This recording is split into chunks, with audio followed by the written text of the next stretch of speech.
Select the correct setting for your fastener size by removing the 2 pins from the tool. Move the templates so the corresponding fastener size matches the base hole, then reinsert the pins. Ensure the handle is locked in the back position. Center the fastener strip in the tool.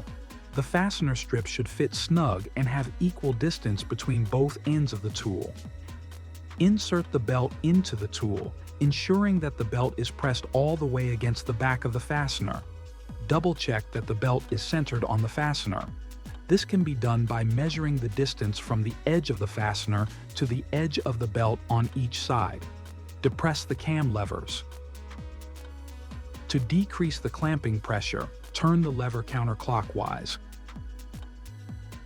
To increase clamping pressure, turn the lever clockwise. Do not over-tighten the cam levers.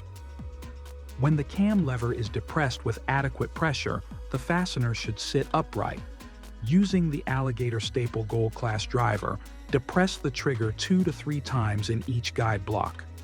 Note: for blocks that only have one fastener, drive the tool 1 to 2 times.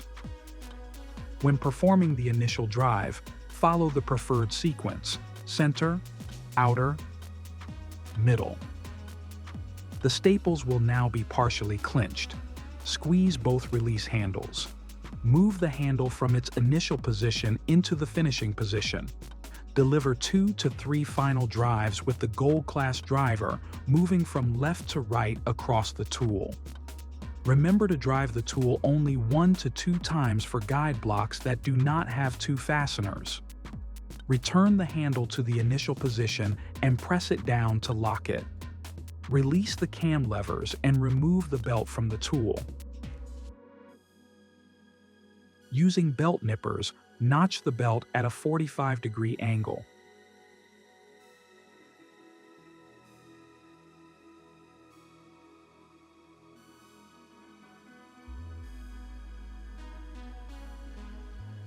Bring the belt ends together and insert the hinge pin between the 2 fasteners.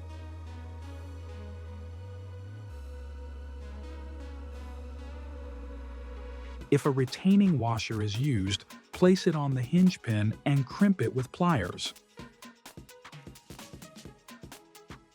The splice is now complete.